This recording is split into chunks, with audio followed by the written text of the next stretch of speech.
আসসালামু আলাইকুম। আজ রবিবার 23শে ফাল্গুন, 18ই রমজান, 8ই মার্চ। বাংলাদেশ বেতার সিলেট সংবাদ পড়ছি তিলোত্তমা নাথ তন্নি। আজকের পদক্ষেপ আগামীর ন্যায় বিচার, সুরক্ষিত হোক নারী ও কন্যার অধিকার। এই প্রতিপাদ্যকে সামনে রেখে সাদেশের মতো সিলেটেও আজ পালিত হচ্ছে আন্তর্জাতিক নারী দিবস। এই দিনেই নারীরা আত্মপরিচয় স্বীকৃতির জন্য সোচ্চার হয়, বঞ্চনা ও বৈষম্যের বিরুদ্ধে জেগে ওঠে। আন্তর্জাতিক নারী দিবস একতা ও সম্প্রীতির বন্ধনে বিশ্বের সকল নারীকে একত্রিত করে।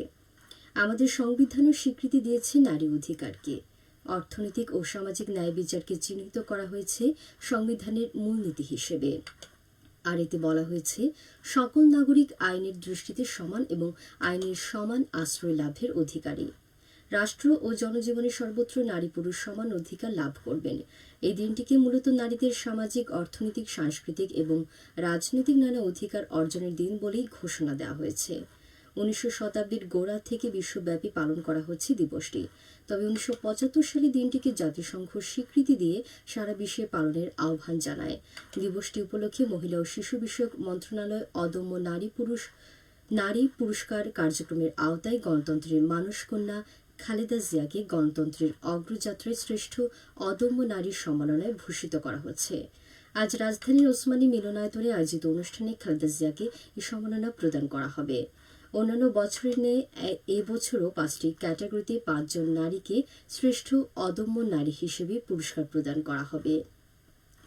প্রবাসী কল্যাণ, শ্রম ও কর্মসংস্থান বিষয়ক মন্ত্রী আরিফুল হক চৌধুরী বলেছেন, সিলেটের আইন শৃঙ্খলা পরিস্থিতির যারা অবনতি ঘটাচ্ছে তাদের কোনোভাবেই ছাড় দেওয়া হবে না। আমরা প্রশাসনকে নির্দেশ দিয়েছি ছিনতাইকারীদের গ্রেপ্তার করে আইনের আওতায় আনতে।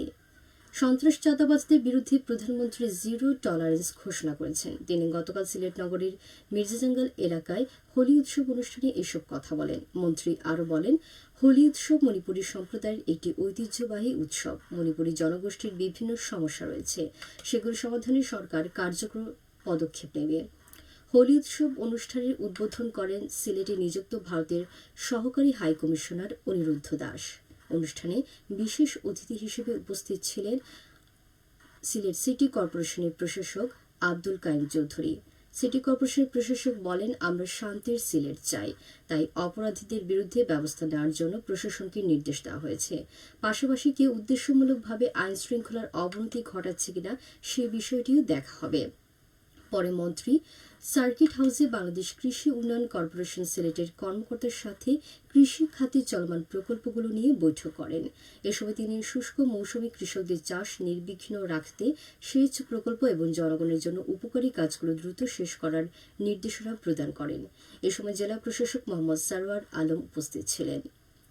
ঈদযাত্রা নির্বিঘ্ন করতে ট্রেনের টিকিট অগ্রিম বিক্রি শুরু হয়েছে বাংলাদেশ রেলওয়ে।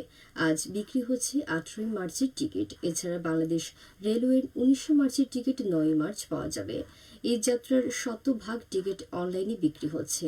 বাংলাদেশ রেলওয়ের সিদ্ধান্ত অনুযায়ী যাত্রীদের টিকিট ক্রয় সহজলভ্য করার জন্য পশ্চিমাঞ্চলে চলাচলরত সব আন্তনগর ট্রেনের টিকিট সকাল 8টা থেকে এবং পূর্বাঞ্চলে চলাচলরত সব আন্তনগর ট্রেনের টিকিট দুপুর 2টা থেকে বিক্রি হচ্ছে।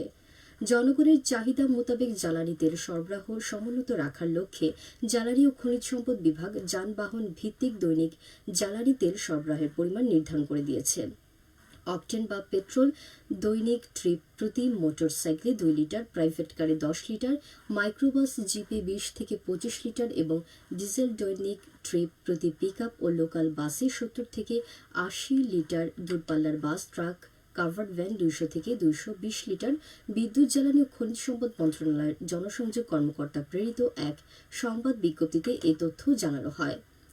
মধ্যপ্রাচ্যের যুদ্ধ পরিস্থিতিতে জ্বালানি তেল সংকট ও মূল্যবৃদ্ধির সুযোগে সীমান্ত পথে তেল পাচার ঠেকাতে হবিগঞ্জ জেলার সীমান্তে সতর্ক অবস্থানে রয়েছে বর্ডার গার্ড বাংলাদেশ।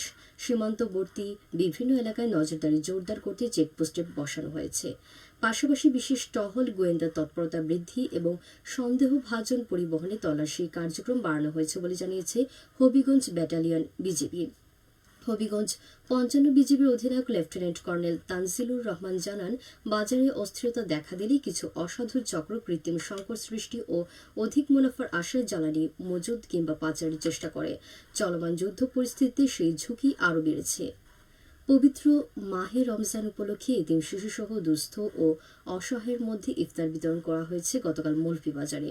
শহরের এম সাইফুর রহমান স্টেডিয়ামে সদর উপজেলার ১২টি ইউনিয়ন ও একটি পৌরসভার এতিম শিশুসহ দুস্থ ও অসহায়ের মধ্যে প্রায় ৩,০০০ প্যাকেট ইফতার বিতরণ করা হয়। এ সময় জনপ্রতিনিধি সহ স্থানীয় গণ্যমান্য ব্যক্তিবর্গ উপস্থিত ছিলেন। মৌলভীবাজার প্রবাসী কল্যাণ ট্রাস্ট ইউকে এই উদ্যোগ নেয়। সেহরি ও ইফতারের সময়সূচি। সিলেট ও পার্শ্ববর্তী এলাকায় আজ ইফতার সন্ধ্যে ৫টা বেজে ৫৯ এবং আগামীকাল সেহরির শেষ সময় ভোর ৪টা বেজে ৪৯।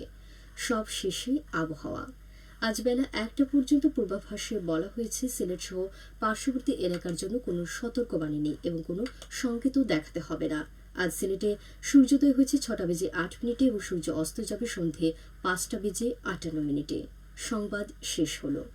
পরবর্তী স্থানীয় সংবাদ প্রচারিত হবে দুপুর ১টা বেজে ৫।